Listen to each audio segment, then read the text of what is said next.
Shalom.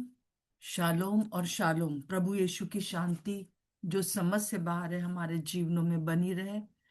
और जैसा कि हम लोग इन दिनों में देख रहे हैं कि किस प्रकार से जो है वो मत्ती की पुस्तक के अनुसार हम देख रहे हैं कि किस प्रकार से परमेश्वर का राज्य जो है वो वो आ चुका है पृथ्वी पर 2025 साल पहले। और उसका राज्य कैसे बढ़ेगा, कैसे होगा, ये हम सीख रहे हैं। तो हमने कल देखा था, जैसे कि आराधना ने हमें बताया था कि परमेश्वर का राज्य पृथ्वी पर बढ़ता जाए।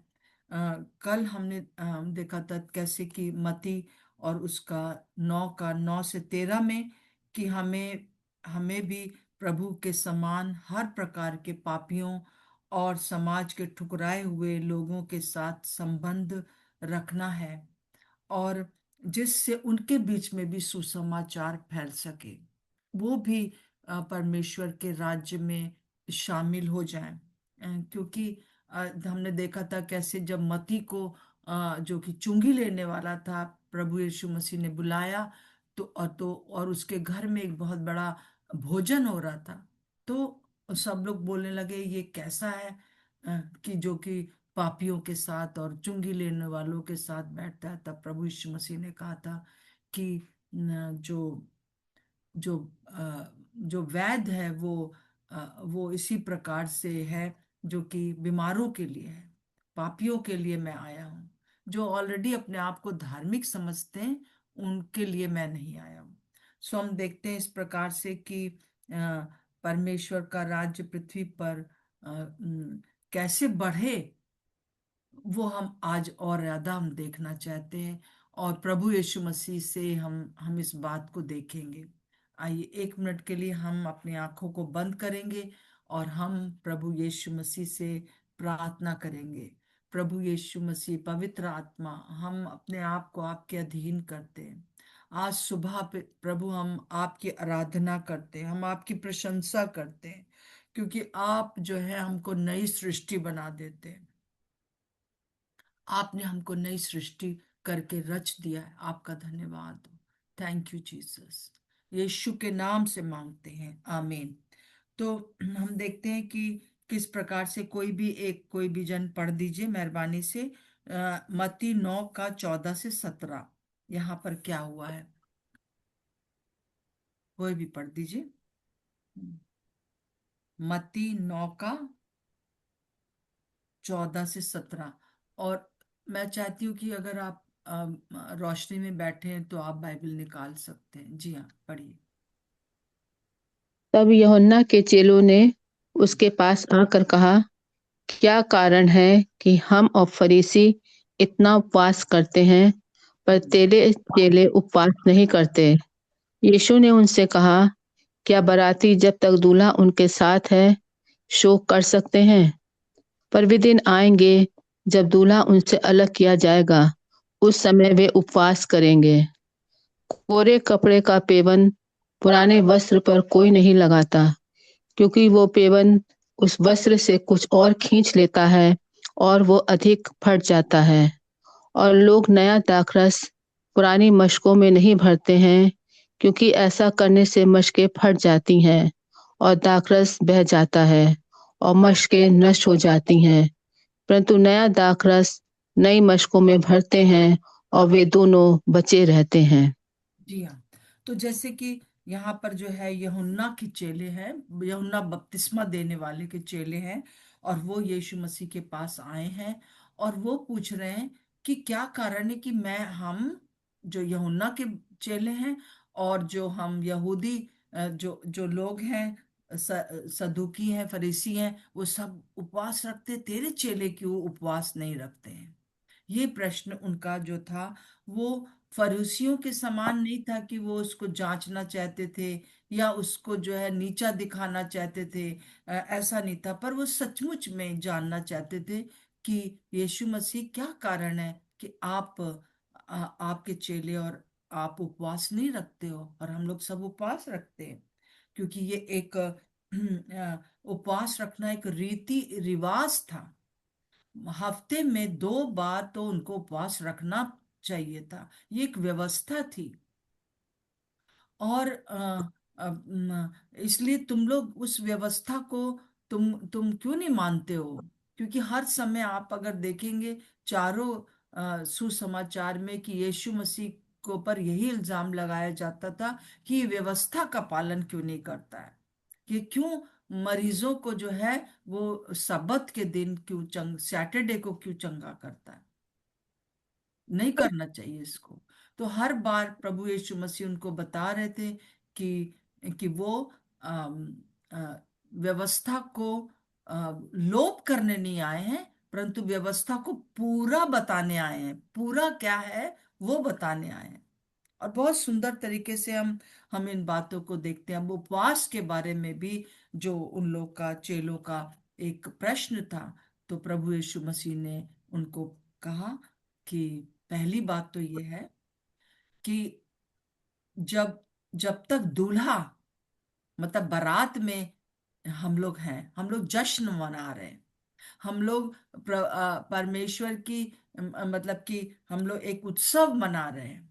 और जब तक कि बारात है, जब तक कि तब वहां पे कोई उपवास नहीं रखता है। आपने नहीं देखा होगा कि एक ऐसी बारात जिसमें कि दूल्हा भी उपवास रखे वो, और और सारे जितने भी बाराती हैं वो उपवास रखे हो, ऐसा नहीं है।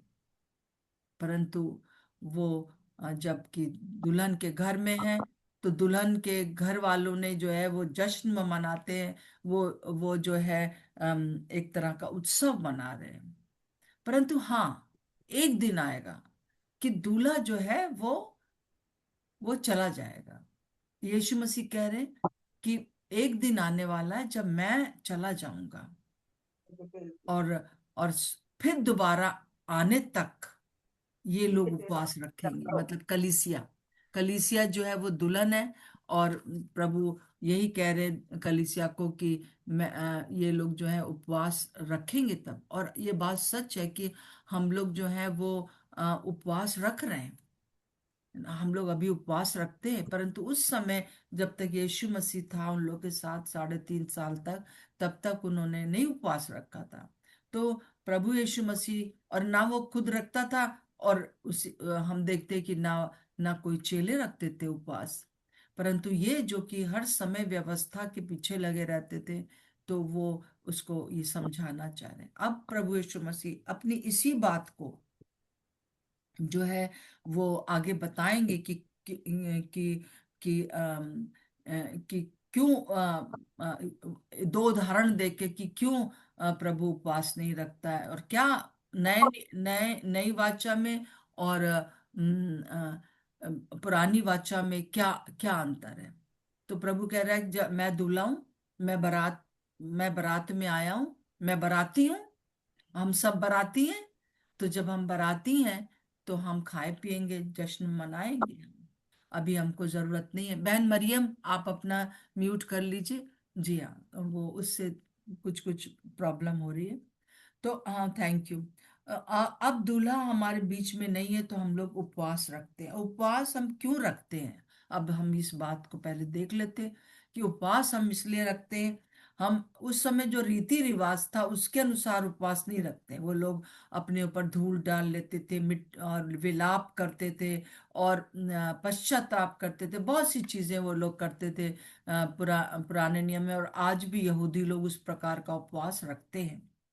तो सबसे पहली चीज है, अब हम उपवास क्यों रखते हैं? हम परमेश्वर का हस्तक्षेप चाहते हैं। अभी जब यीशु मसीह हमारे बीच में नहीं है, पवित्र आत्मा हमें गाइड करते हैं कि हम उपवास रखें, और हम अपनी हर एक बात में हम चाहते हैं कि हमारी कुछ चीजें हैं जिसमें कि परमेश्वर का हस्तक्षेप हो, तो हम उसके लिए करते हैं। जैसे कि एस्तर ने उस समय किया, आज भी हम करते हैं। कोई ऐसी चीजें हैं जो कि जैसे मौद्रिके ने कहा कि सारी उस पर ये आया है कि तुम जो हो वो मार डाले जाओगे, सारे यहूदी एक ही दिन में।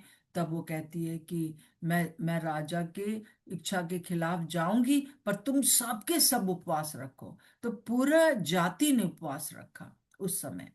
तो ताकि ताकि उनका उनका हल, मतलब कि परमेश्वर हस्तक्षेप करे। हमारे जीवन में भी कई बार ऐसी परिस्थितियां हैं जो कि हम नहीं उसको ठीक कर पा रहे हैं, परंतु हम चाहते हैं कि उस बात में प्रभु हस्तक्षेप करें। तो जब प्रभु हस्तक्षेप करने के लिए हमको दूसरी बात के लिए क्या करना है कि दिशा निर्देशन चाहते हैं, हम अगुवाई चाहते हैं, हम इसलिए उपवास रखते हैं।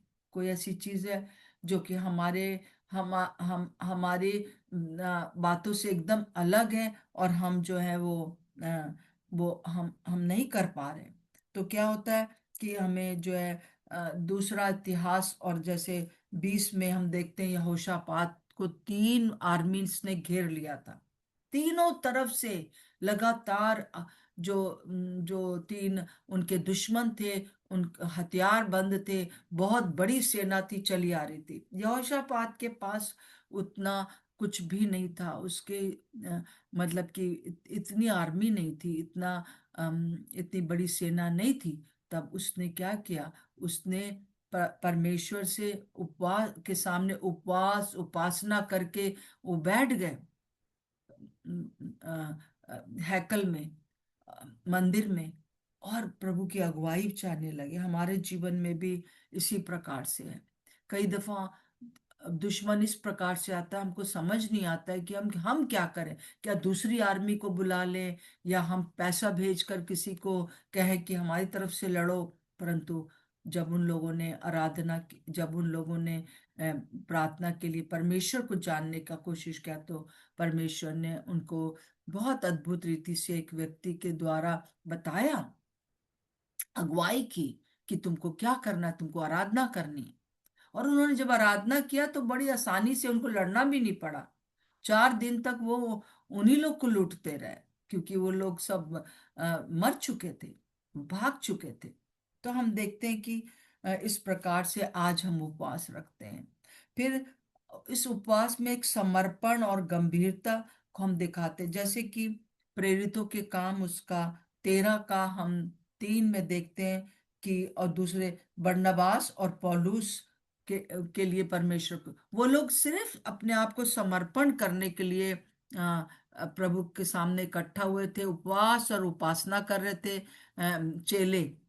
और वहां पर क्या होता है कि वहां पवित्र आत्मा उन लोगों को ये अगुवाई करता है कि परमेश्वर की इच्छा ये है कि बरनबास और पौलुस जो है वो इस प्रकार से एक पर्टिकुलर जगह के ऊपर जाए, और वो लोग उनको फिर से उपवास और उपासना करके उनको परमेश्वर के जिस काम के लिए भेजे गए थे वो काम के लिए वो जाते हैं। अब परमेश्वर की हम लोग कई बार परमेश्वर की उपस्थिति के लिए हम लोग उपवास इसलिए रखते हैं कि ये कर दे प्रभु, ये कर दे, ये कर दे, ये कर दे। प्रभु के बाह को ऐड करके हम नहीं कह सकते प्रभु तुझे करना होगा। ये तो अच्छी बात नहीं, भूख हड़ताल है ये। परंतु हम परमेश्वर की उपस्थिति की खोज करते हैं, जैसा प्रेरितों के काम 1 का 8 में प्रभु यीशु मसीह ने कहा कि तुम यरूशलेम को मत छोड़ना। तो उस समय 10 दिन तक ये लोग मुझे नहीं मालूम कि किस प्रकार से लॉ लगाकर बैठे रहे, और उन्होंने जो है वो परमेश्वर की उपस्थिति की खोज की, और पवित्र आत्मा उन पर उतरे। और उसके बाद चर्च की स्थापना हो गई। तो यहाँ पर क्या है, हम उपवास इसलिए रखते हैं कि अ, तेरे हाथ, हम परमेश्वर के हाथ को नहीं देखना चाहते, वो क्या कर रहा है, वो क्या कर रहा है, वो क्या कर रहा है। हम परमेश्वर के चेहरे को देखना चाहते हैं कि वो हमसे क्या बोल रहा है। जैसे कि अगर आपके पास कुछ ऐसी प्रश्न है, ऐसी परिस्थितियां हैं, जैसे मैं हमेशा आपको बताती आई हूँ कि कई बार 2005 में जैसे मैं बैठ गई और मैंने कहा प्रभु, मेरे उत्तर भारत में अ, जागृति कब आएगी, कैसे आएगी, और मुझे क्या करना है, आप मुझे बता दीजिए। क्योंकि मैं चाहती हूँ कि मेरे उत्तर भारत में हिंदी बोलने वाले क्षेत्रों में एक जागृति आ जाए। तो प्रभु यीशु मसीह ने पवित्र आत्मा के द्वारा परमेश्वर पिता ने अपनी इच्छा को प्रकट किया मेरे ऊपर, जो मैं हमेशा बताती हूँ कि प्रभु ने कहा कि स्त्रियां जो है वो प्रार्थना करने वाली योद्धा बन जाएंगी, एक बड़ी सेना खड़ी हो जाएगी। और जहां जहां वो लोग वचन के अनुसार प्रार्थना करेंगी, और वहां वहां पर जो है प्रभु कलीसिया को बढ़ाएगा और भाइयों को और बहनों को अ, ये वो इस्तेमाल करेगा कि एक बड़ी जागृति आ जाए। उसी के लिए मुझे क्या करना है, प्रभु ने बहुत सी बातें बताई, और उन उन बातों के लिए मुझे मुझे ये नहीं चाहता कि प्रभु के हाथ को नहीं देखना है कि प्रभु मेरे लिए क्या कर रहा है। परंतु प्रभु से ये कहना है कि प्रभु आप क्या चाहते हैं। जैसे एक परिस्थिति मेरे सामने है जो मैं ठीक नहीं कर पा रही हूँ, तो मैं अगर उपवास रखूं 30 दिन का, और मैं ये कहूं प्रतिदिन कि प्रभु ये जो परिस्थिति है इसको मैं बदल नहीं पा रही हूँ, जो कि आपके कार्य में हिंड्रेंस है, इसको मैं कैसे क्या करूं। तब प्रभु जो है कैसे प्रार्थना करूं, प्रभु जरूर बताएंगे और उस स्थिति को बदलेंगे। और फिर हम देखते हैं कि शरीर को परमेश्वर के अधीन, पांचवी बात है, हम जो हमारा शरीर है इसको परमेश्वर के अधीन करते हैं। जैसे रोमियो उसका हम देखते हैं, रोमियो में कोई भी पढ़ दीजिएगा, रोमियो 8 का 1 और 5 से 7। तो हमको हमारा शरीर जो है वो दुर्बल है। जब जब प्रभु यीशु मसीह चेलों से कह रहे हैं गतसमनी बाग में 3 को कि तुम पतरस मेरे साथ प्रार्थना करना, परंतु वो सो जाते हैं, तब प्रभु आके उनसे कहते हैं कि अ, आत्मा तो तैयार है परंतु शरीर दुर्बल है, इसलिए शरीर को जो है परमेश्वर के बस में कर दो, पवित्र आत्मा के बस में कर दो। जब हम बिना खाए जो है वो प्रार्थना करते हैं, प्रभु को सीख करते हैं, आराधना करते हैं, उसकी उपस्थिति में जाते हैं, उसको जानना चाहते हैं कि वो इस परिस्थिति में मेरी मैं मुझे क्या करना है, जब हम ये जानना चाहते हैं, तब जो है हम अपने शरीरों को जो है वो परमेश्वर के अधीन करते हैं। ये एक दीनता को दिखाता है। तो जब हम उपवास रख रहे हैं, अब उपवास इसलिए नहीं रख रहे हैं कि हम बस हमारा एक रीति रिवाज है, जैसे हम लोग पैशन वीक में रखते हैं ना, घर घर जा मतलब 40 दिन तक उपवास प्रार्थना होती है, परंतु उसका उसके पीछे ये पांचों चीजें होना बहुत जरूरी है। और तो मैं इसको मना नहीं करती हूँ कि आप मत रखो, बेकार है, कहीं नहीं लिखा है बाइबल में, ये मैं नहीं कहूंगी। परंतु मैं ये कहती हूँ कि इन दिनों में आप जब रख रहे हो उपवास प्रार्थना, तो आप इन पांचों बातों को रखिए कि आप प्रभु की उपस्थिति को जाने, अपने शरीर को जो है वो अधीन करें प्रभु के, और समर्पण का एक वो रहे कि हम सब कुछ हम वो करेंगे जो आप कहेंगे।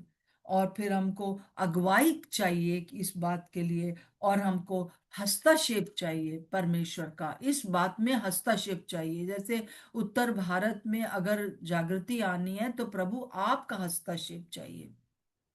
तो ये हमको करना बहुत जरूरी है। तो हाँ, अब पढ़ दीजिए बहन, कि कैसे कैसे ये हम शरीर को परमेश्वर के अधीन करते हैं। हाँ, पढ़ दीजिए, कोई भी पढ़ दीजिए। अ, अ, रोमियो 8 का 1 और 5 से 7।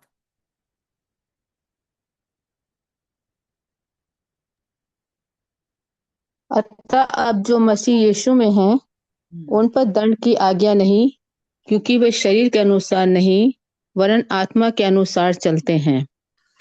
जी। क्योंकि शारीरिक व्यक्ति शरीर की बातों पर मन लगाते हैं, परंतु आध्यात्मिक आत्मा की बातों पर मन लगाते हैं। शरीर पर मन लगाना तो मृत्यु है, परंतु आत्मा पर मन लगाना जीवन और शांति है। क्योंकि शरीर पर मन लगाना तो परमेश्वर से बैर रखना है, क्योंकि ना तो परमेश्वर की व्यवस्था के अधीन है और ना हो सकता है। जी हाँ। तो हम यहाँ पर देख रहे हैं कि हम जब उपवास रखते हैं तो हम अब पूरी तरह से इस बात को करते हैं कि हम शरीर को भी परमेश्वर के अधीन कर देते हैं पूरी तरह से, और हम शरीर की बातों पर मन नहीं लगाते। ऐसे हम देखते हैं कि हम बिना उपवास के भी इस चीज को कर सकते हैं, परंतु जब हम उपवास रखते हैं तो हमारा विशेष बात ये होती है। अब आगे जो है वो प्रभु कह रहा है कि ये बात तो हमको समझ में आ गई कि अभी जब हम बाराती हैं तो हमको उपवास रखने की जरूरत नहीं, यीशु मसीह कह रहे हैं। पर एक दिन आएगा कि दूल्हा चला जाएगा, और दूल्हा चला गया। अब दूल्हा दोबारा जब लौट के आएगा तब तक कलीसिया उसकी दुल्हन क्या करेगी? उपवास रखेगी। और वो उपवास इसलिए नहीं रखेगी कि एक रीति रिवाज है, परंतु उपवास इसलिए रखेगी कि प्रभु के मन को जान सके, अपने आप को प्रभु के अधीन कर सके। कोई भी बात है तो उसके उसके हाथों को नहीं, परंतु उसके चेहरे को देख सके, उसकी उपस्थिति में जा सके। प्रभु का धन्यवाद हो।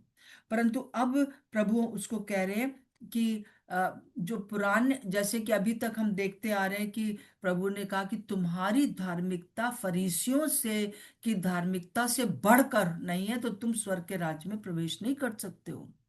क्योंकि जो फकी फरीसी थे वो पाखंडी थे, और वो क्या कर रहे थे? वो जो थे, कोरे कपड़े का पेबंद पुराने वस्त्र पर कोई नहीं लगाता। तो जैसे कि हम देखते हैं कि पुराने नियम में जो सदूकी थे और यूहन्ना के जो जो जो चेले थे, और और जितने भी सारे धर्मों के हमारे चारों तरफ लोग उपवास रखते हैं, शायद हम जितना उपवास हम जो विश्वासी लोग हैं नहीं रखते। आपको विश्वास नहीं होगा कि मेरे परिवार में मेरी माँ जो थी वो हफ्ते में 4 बार उपवास रखती थी, है ना। हर दिन एक एक ईश्वर का है, और हर दिन के लिए उसका उपवास रहता था। हम लोग उतना नहीं करते, और बड़े कठिन कठिन उपवास रखे जाते हैं। परंतु ये सारे उपवास हैं जो कि परंतु नए नियम में जो यीशु मसीह उपवास बता रहे वो एकदम डिफरेंट है, वो अलग है, वो प्रभु को सीख करने का है। तो वो जो रीति रिवाज के द्वारा उपवास रख रहे थे, उनको प्रभु कह रहा है कि वो जैसे कि पुराना कोई कपड़ा है और उसमें हम पेबंद लगा दें नए कपड़े का। तो नया जो जो कपड़ा होता है वो कोरा कपड़ा होता है। अब कोरा कपड़ा जो होता है वो वो जो है वो नई वाचा है ना, नए नई बातें हैं उपवास की। परंतु कोरा कपड़ा क्या होता है? जब वो धुलता है तो सिकुड़ जाता है ना। और उसको अगर हमने कोरे कपड़े का पेबंद जो है, नए कपड़े का पेबंद हमने पुराने कपड़े पर लगा दिया है, तो जब उसको सुखाया जाएगा, अब पुराना कपड़ा तो सूखेगा सिकुड़ेगा नहीं, परंतु नया जो होगा सिकुड़ जाएगा। तो जब सिकुड़ेगा तो वो क्या करेगा? खींच लेगा, और इस प्रकार से पुराना कपड़ा और भी फट जाएगा। और उसी तरीके से जो जो ये दाखरस बनाने का होता है, वाइन बनाने का जो प्रोसेस होता है उस वो ये होता है, उन दिनों में लोग बकरे के खाल में जो था वो ऐसी मशक बनाते थे, और उन मशकों में वो नया दाखरस डाल देते थे। तो वो गैस जब बनती थी तो वो पुरानी जो मशक होती थी जब नहीं होती थी तो वो गैस का कोई असर नहीं होता था। परंतु अगर कोई पुरानी मशक में नया दाखरस बनाना चाहता है तो वो फट जाती। क्यों? क्योंकि जो नया दाखरस जब होता है तो फर्मेंट जब होता है तो उससे क्या होता है? गैसें बनती हैं, और गैस जो बनती है उससे जो है वो मशकें फट सकती है। तो जो पुराने नियम के जो कानून थे जो फरीसी मानते थे, वो जो है वो उनको वो बोल रहा था कि प्रभु यीशु मसीह उनको बता रहे थे कि वो नहीं कर सकते हैं, क्योंकि वो फट जाएगी। जो जो प्रभु यीशु मसीह है वो अलग तरीके से उस बात को बता रहे हैं। तो पुराने नियम और नए नियम में क्या अंतर है, कि वाचा में और नए नियम की वाचा में क्या अंतर है। अ, पुराने नियम की वाचा में केवल यहूदी लोगों की थी, केवल यहूदी लोग ही उपवास रखते थे, वही करते थे। पर क्योंकि इसके चेले भी सब यहूदी थे, इसलिए वो लोग प्रश्न कर रहे हैं। फिर पर जो नया नियम का वाचा है वो सारे संसार के पापियों के लिए है, सबके लिए। और फिर दूसरी बात है कि जो पुराने नियम का जो जो वाचा थी, वो व्यवस्था को पूरा नहीं किया तो दंड मिलेगा, जैसे अभी हमने पढ़ा रोमियो में, है ना। और हम देखते हैं कि जब हम नई वाचा के उसमें हैं तो हमारे पर दंड की आज्ञा नहीं है। ये बहुत कठिन होती थी, ये बहुत सरल है। ये सिर्फ जो है प्रभु यीशु मसीह के ऊपर विश्वास करना कि मेरे लिए दुनिया में आया, मारा गया, गाड़ा गया, चाहे हम किसी भी जाति के हों, हमको जो है उद्धार प्राप्त हो जाता है। ये जो था पुराना नियम में, जानवरों के लहू से केवल उसी समय के और केवल यहूदी जाति के पाप क्षमा हो जाते थे। परंतु अब जो है नए नियम में ऐसी वाचा है जो कि यीशु मसीह के लहू बहाए जाने के कारण हर एक जो अविश्वासी है और यहूदी भी है, सारा संसार बच चुका है, छुटकारा मिल गया है। तो ये प्रभु बता रहे हैं। अब जो नई वाचा और पुरानी वाचा जो है वो इस प्रकार से हम देखते हैं कि मान लीजिए कि दूसरा कुरंथियों 5:17 में लिखा है, तुम नई सृष्टि हो, है ना। वहां पे लिखा है, इसलिए यदि कोई मसीह यीशु में है तो वो नई सृष्टि है, पुरानी बातें सब बीत गई हैं, देखो सब कुछ नया कर दिया प्रभु ने। प्रभु इस दुनिया में इसलिए नहीं आया है कि वो मुझ पुराने कपड़े के ऊपर अपना पेबंद लगा दे, परंतु वो मुझे पूरा पूरा बदलने आया, पूरी तरह से नया करने आया। मैंने यहाँ पर एक आपके सामने डेमोन्स्ट्रेशन कर रही हूँ। यहाँ पर जो है 2 ग्लास हैं। ये पुरानी वाचा है जिसमें मैंने ग्रीन टी बना दी है है ना, ऐसे आपको समझाने के लिए और अपने आप को समझने के लिए। और इसमें मैंगो जूस है, ठीक है। तो ये पुरानी वाचा थी जो कि यहूदी लोग पीते थे, और बहुत उनको लगता था कि हम जो है स्वर्ग पहुंच जाएंगे, हम तो बहुत ही धन्य लोग हैं, ये है वो है, और खूब अच्छा जीवन हमारा है। हमारे जो विश्वासी लोग हैं, अगर आप सब लोग ऐसा नहीं कहेंगे कि हमारा पुराना जीवन जो था वो बहुत ही बेकार था। पर कई लोगों से अगर आप पूछेंगे तो वो कहेंगे कि अरे नहीं भाई, हम यीशु मसीह के बिना भी ठीक है, मजा आ रहा है हमको, है ना। परंतु जब नई वाचा आई तो ये अलग है। अब इसको जो है इसको हमने छोड़ दिया, इसको पीते हैं तो मैंगो जूस है, ये इससे अच्छा है ना। तो इसको भूल जाते हैं, पूरी तरह से इसको अलग करते हैं। नई पुरानी वाचा को, पुरानी बातों को हम भूल जाते हैं। परंतु अगर मैं इसमें थोड़ा सा ये मिलाऊं और फिर पीऊं, अजीब सा टेस्ट होगा, है ना। तो हम लोग जब विश्वासी लोग हैं, कई बार हम जो है इसी प्रकार से कर रहे हैं, है ना। हम पुराना जीवन भी साथ में ला रहे हैं, नया जीवन भी साथ में ला रहे हैं, तब बड़ा बेकार सा टेस्ट आएगा। हम्म। तो हमको पुराने जीवन को पूरी तरह से हटाना है, ये यीशु मसीह सिखा रहे थे। और इस सब चीजों से मैं अपने जीवन के लिए ये सीख सकती हूँ, है ना। अब या तो हम पूरी तरह से शारीरिक रीति से अब नहीं चलेंगे। अगर हम शा, पुरानी बातों को भी लेकर चले और नई बातों को भी लेकर चले, तब क्या होगा कि हमारे लिए एक मुश्किल की बात हो जाएगी, है ना। तो हम निकाल लेंगे उसके लिए एक दो वचन। ताकि मैं चाहती हूँ कि आप लोग इस बात को पूरी तरह से समझ लें कि मैं क्या कहना चाह रही हूँ। कुलूसियों उसका तीसरा अध्याय और उसकी 5वीं आयत से मैं आपके सामने पढ़ रही हूँ। कुलूसियों तीसरा अध्याय 5वीं आयत। आप अपने आप को इस समय जांचिए। इसलिए अपने उन अंगों को मार डालो जो पृथ्वी पर हैं, अर्थात व्यभिचार, अशुद्धता, दुष्कामना, बुरी लालसा, लोभ को, जो मूर्ति पूजा के बराबर है। इन ही के कारण परमेश्वर का प्रकोप आज्ञा ना मानने वालों पर पड़ता है।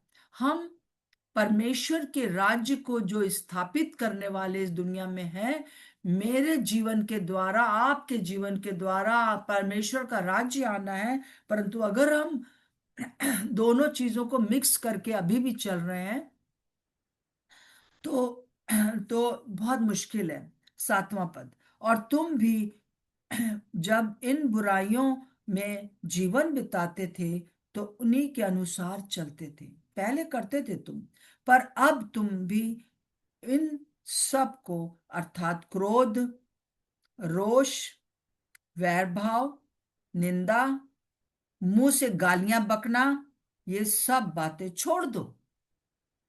एक दूसरे से झूठ मत बोलो, क्योंकि तुमने पुराने मनुष्यत्व को अपने कामों समेत उतार डाला है और नए मनुष्यत्व को पहन लिया है, जो अपने सृजनहार के स्वरूप के अनुसार ज्ञान प्राप्त करने के लिए नया बनता जाता है। हम्म। और आप 17 तक पढ़ लेना, बहुत सी बातें हैं। तो जो पुराना जीवन और नया जीवन को एक साथ नहीं चल सकते, जैसे अभी मैंने आपके सामने रखा। और एक और वचन है जो कि इफिसियों और उसका 4 का 22 से 24, कोई पढ़ दीजिए, 22 से 24। इफिसियों 4 का,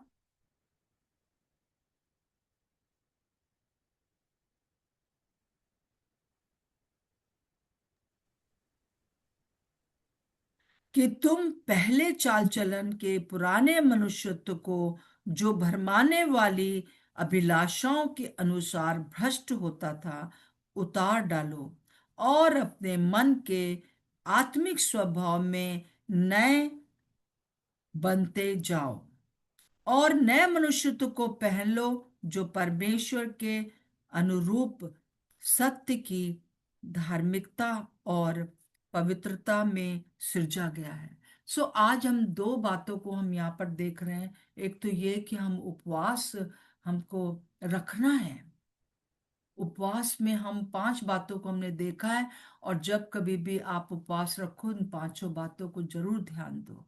और दूसरी बात है कि या तो पुराना पुराना व्यक्तित्व को बिल्कुल छोड़ दो, क्योंकि अब तुम नए हो गए हो। प्रभु नहीं चाहता कि जो आपके जीवन में, जैसे कि मान लीजिए कि हमारे पास एक साड़ी है और उस साड़ी में कहीं पर जल गया है, तो वो पुरानी साड़ी है, नया पेबंद ना लगाएं, है ना।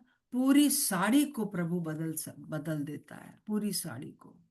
सो प्रभु का धन्यवाद हो कि उसने हमारे जीवन में इस कार्य को किया है और नई वाचा में हम आगे बढ़े। कई बार लोग कहते पुराना नियम मानना है। पुराना नियम में ही जो है नया नियम प्रभु पूरा करता है, उसको पूरा करता है, उसको और बढ़ाता है, फरीसियों की धार्मिकता से बढ़कर। ये चीजें मैं बहुत दिनों से, पूरा ऑलमोस्ट 1 महीना होने वाला है कि हम लोग इस बात पर विचार कर रहे हैं कि हमारी जो धार्मिकता है वो फरीसियों से, संसार की बात के लोगों से बढ़कर होना है। तभी हम स्वर्ग के राज्य में खुद प्रवेश करेंगे और दूसरों को भी करने देंगे। कुल्हाड़ा जो है वो पेड़ पर रखा हुआ है। आइए हम लोग प्रार्थना करेंगे। प्रभु बहुत जल्दी न्याय के लिए जब आ जाएगा तो बहुत मुश्किल होगा। तो अभी से हम अपने आप को जांचें और प्रभु के सामने अपने आप को रखें। यही प्रभु हमसे चाहता है। आइए हम प्रार्थना करेंगे।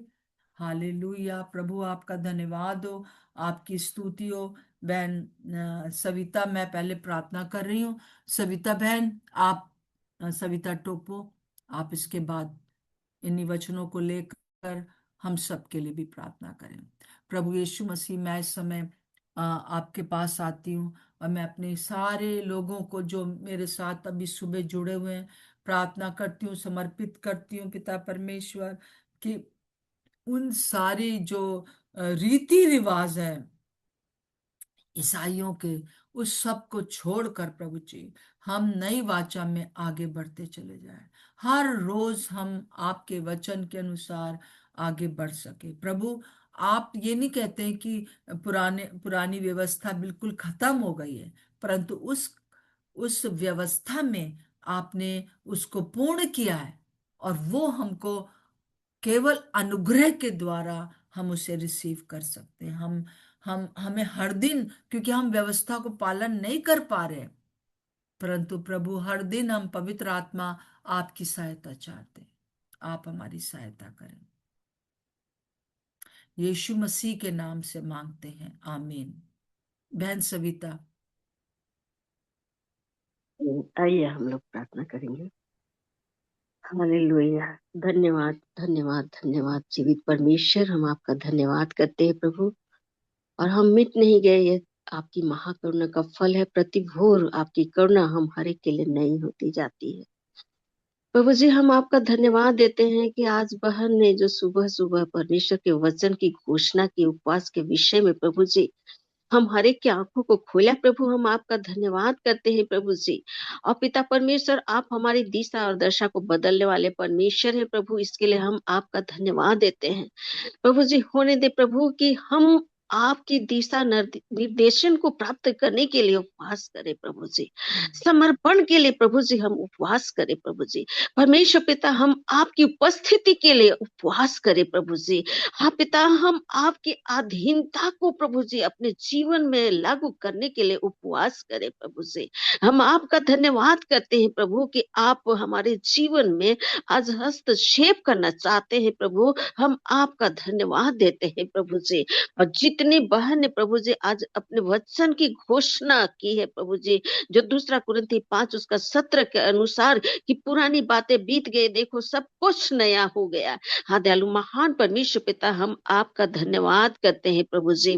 और पिता परमेश्वर, सचमुच में प्रभु जी यह समय यह दिन आपने हम हर एक के लिए ठहराया प्रभु, कि हम सब पिता परमेश्वर प्यारे प्रभु जी उपवास के विषय उन गहरी बातों को सुने और सीखे और उसके अनुसार हम चले।